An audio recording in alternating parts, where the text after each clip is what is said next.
സ്വന്തം ഭാര്യയോ പെങ്ങന്മാരോ തന്റെ വീട്ടിലെ പെണ്ണുങ്ങളോ തിന്മ ചെയ്യുന്നുണ്ടെന്നറിഞ്ഞാൽ, അല്ലാഹുവിന് ഇഷ്ടമല്ലാത്ത പണി ചെയ്യുന്നുണ്ടെന്ന് പറഞ്ഞാൽ, അതിലൊന്നും ലവലേശം ഒരു പ്രശ്നമില്ലാത്ത വാപ്പ, പ്രശ്നമില്ലാത്ത ആങ്ങള, പ്രശ്നമില്ലാത്ത ഭർത്താവ് എന്റെ പെണ്ണ് പോകുന്നതിന് കുഴപ്പമില്ല, അത് പ്രശ്നമില്ല. അല്ലാഹുവിനെ ഓർത്ത് മനസ്സിലാക്കണം.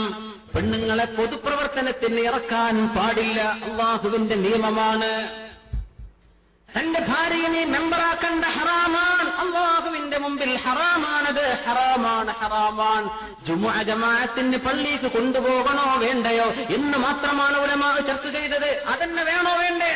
എന്നിട്ട് പിന്നെ നമ്മൾ ഇവരെ പുറത്തിറക്കണ്ട, അവർക്ക് വിഞ്ഞുകൾ ഉണ്ടാക്കണ്ട, അവർ വീട്ടുകളിൽ അച്ചടക്കത്തോടുകൂടെ മക്കളെ നോക്കി ഭർത്താവിനെ പരിചരിച്ച് നല്ലൊരു തലമുറയുടെ സൃഷ്ടിപ്പ് നടത്തേണ്ട ഉമ്മമാരാണ്. അവരെ നീ ഗോദയിലേക്ക് ഇറക്കല്ല, പൊതുപ്രവർത്തനത്തിന് ഇറക്കല്ല.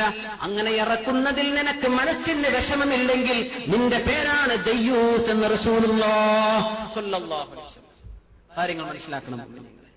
കാര്യങ്ങൾ മനസ്സിലാക്കണം. ഇസ്ലാമിന്റെ പേരിൽ ചെയ്യരുത്. നിങ്ങൾ മുസ്ലിം എന്നുള്ള പേര് മാറ്റിക്കോ, ഇസ്ലാമിന്റെ പേര് മാറ്റിക്കോ.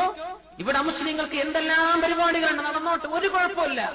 നമ്മൾ എല്ലാറ്റിനും ചെവി കൊടുക്കരുത്, ഹക്കും ബാത്തിലും മനസ്സിലാക്കണം. മുഖമക്കന ധരിച്ച് കയ്യും മുഖവും മുറത്ത് കാണിച്ച് ആണിനെ പോലെ റോഡിലൂടെ നടക്കാൻ പറ്റുമെന്ന് ആരാണ് ഇവിടെ നിയമം കൊണ്ടുവന്നത്? എന്ന അല്ലാഹുവിന്റെ വചനത്തിന് ആരാണ് ദുർവ്യാഖ്യാനം ചെയ്തത്? അങ്ങനെയുണ്ടോ? പെണ്ണിന് കയ്യും വീശി റോഡിലൂടെ നടക്കാമെന്ന്, അന്യരുടെ കൂടെ മിങ്കിളാകാമെന്ന്? അവൾക്ക് പഞ്ചായത്ത് പ്രസിഡന്റ് ആകാൻ പറ്റില്ല മുഅ്മിനെ, അവളെ മത്സരിപ്പിക്കാൻ പറ്റില്ല മുഅ്മിനെ. ഇത് എന്റെ മുഅ്മിനീങ്ങളോട് ഞാൻ പറഞ്ഞില്ലെങ്കിൽ അല്ലാഹു എന്നോട് ചോദിക്കും, ഇങ്ങനെ ഒരു സ്റ്റേജ് കിട്ടിയിട്ട് എന്തുകൊണ്ട് പറഞ്ഞു കൊടുത്തില്ല എന്ന്. ഇനി നിങ്ങൾക്ക് വേണ്ട പോലെ ചെയ്യാം മുഅ്മിനെ, പറ്റില്ല. പേർഷ്യക്കാരനായ ആളുകൾ, പേർഷ്യക്കാർ, അവരുടെ രാജഭരണം, രാജാവ് മകളെ ഏൽപ്പിച്ച വിവരം അറിഞ്ഞപ്പോഴാണ് അഷ്റഫുൽ ഖൽഖ് സ്വല്ലല്ലാഹു അലൈഹി വസല്ലം പറഞ്ഞത്, ലൻ യുഫ്ലിഹ ഖൗമുൻ വല്ലൗ അംറഹും ഇംറഅ. ഒരു പെണ്ണിനെ അധികാരം ഏൽപ്പിച്ച സമൂഹത്തിന് വിജയമുണ്ടാവുകയില്ലെന്ന് അഷ്റഫുൽ ഖൽഖ് സ്വല്ലല്ലാഹു അലൈഹി വസല്ലം പറഞ്ഞത് പേർഷ്യയുടെ ഭരണം രാജാവ് മകൾക്ക് കൈമാറിയപ്പോഴാണ്. 10 കൊല്ലത്തിനിടക്കാണ് അവിടെ അരാജകത്വമുണ്ടായി. രാജാവും രാജ്ഞിയും മക്കളും കൊല ചെയ്യപ്പെട്ട രീതിയിൽ ചരിത്രം മാറിമറിഞ്ഞത് അല്ലാഹുവിന്റെ ഹബീബ് പറഞ്ഞതാണ്.